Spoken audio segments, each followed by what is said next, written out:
ભરૂચમાં ચોમાસાના પ્રથમ વરસાદે માર્ગોની ગુણવત્તા સામે ગંભીર પ્રશ્નો ઉભા કર્યા છે। દહેજ બાયપાસ રોડ ઉપર શેરપુરા નજીકનો મુખ્ય માર્ગ ધોવાઈ જતા મોટા ખાડાઓ પડી ગયા છે, જેના કારણે વાહન ચાલકો માટે અવરજવર જોખમી બની ગઈ છે।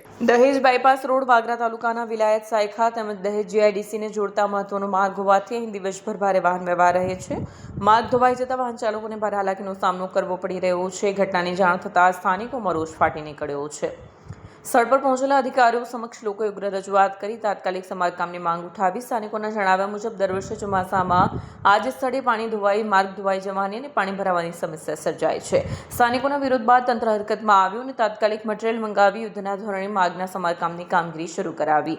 બીજી તરફ માર્ગનું લેવલ ઊંચું થઈ જતાં વરસાદી પાણીના નિકાલમાં પણ અવરોધ સર્જાયો છે, જેના કારણે આસપાસની રહેણાંક સોસાયટીઓમાં પાણી ભરાઈ રહેતા રહીશોને મુશ્કેલીનો સામનો કરવો પડી રહ્યો છે। સ્થાનિકોએ તંત્રને માત્ર કામચલાઉ સમારકામ નહીં પરંતુ સમસ્યાનો કાયમી ઉકેલ લાવવા માંગ કરી છે।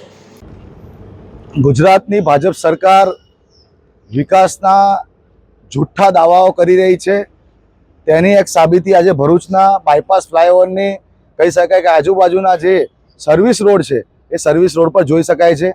વારંવાર રસ્તો બને અને 10 વર્ષે જો આ રસ્તો ધોવાઈ જાય, જીએસઆરટીસી કરોડ રૂપિયાના ખર્ચો કરે રોડ રસ્તા માટે અને દર વર્ષે રસ્તાઓ કહી શકાય કે વરસાદમાં એ રસ્તાનું નામો નિશાન ના રહે, ત્યારે જીએસઆરટીસીના અધિકારીઓને ભાજપની સરકારને હું કહેવા માંગુ છું કે તમારા જે નેતાઓ છે કહે છે કે સ્પેસ ટેકનોલોજીથી રસ્તા બનાવવામાં આવે છે, અમારા કેન્દ્રીય મિનિસ્ટરને દુબઈના પ્રિન્સ બોલાવે છે ત્યાંના રસ્તા બનાવવા માટે, તો પહેલાં તો હાથ જોડીને કહીશ કે નીતિન ગડકરીજી તમે પહેલાં ભરૂચના બાયપાસ વિસ્તારમાં આવો, ભરૂચમાં આવો, સમગ્ર ગુજરાતનું કહી શકાય કે તમે પોતે નિરીક્ષણ કરો કે શું તમારી ભાજપ સરકારના અંદર આજે રોડ રસ્તાની પરિસ્થિતિ છે।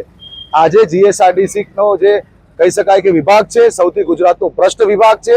વારંવાર એમના અધિકારીઓને આ મુદ્દે ધ્યાન અમે દોરાવીએ છીએ કે આ બાયપાસના બ્રિજ પાસે જે પાણી ભરાય છે સર્વિસ રોડ પર, એની માટેની બાજુમાં ડ્રેનેજ લાઇન બનાવો જેથી સોસાયટીમાં પાણી ના ઘૂસે, પરંતુ જીએસઆરટીસીના અધિકારીઓએ કામ કરવું નથી અને કામ કરે છે તો ભ્રષ્ટાચાર રૂપી કામો કરવા છે એમને। આજે અહીંયા લોકો રોડ પર છે, લોકોને રસ્તો બતાવી રહ્યા છે કે ભાઈ તમે સાઈડ પરથી નીકળો, કેમ કે વાહનો પટકાઈ રહ્યા છે, વાહનો પડી રહ્યા છે, નાના નાના બાળકો પડી રહ્યા છે। એટલે અમે તંત્રને કહેવા માંગીએ છીએ, જિલ્લા સમાહર્તા કલેક્ટરશ્રીને પણ કહેવા માંગીએ છીએ તમે પણ આવો અને આ પરિસ્થિતિ તમે જુઓ શું છે લોકોની। તાત્કાલિક જીએસઆરટીસીને આદેશ આપો, રસ્તો બનાવવામાં આવે, ન બને જો કોઈ પણ કાર્યવાહી ન કરવામાં આવશે તો તાત્કાલિક ધોરણે અમારે આના ઉપર એક્શનના ભાગરૂપે આ રસ્તો બ્લોક કરવો પડશે।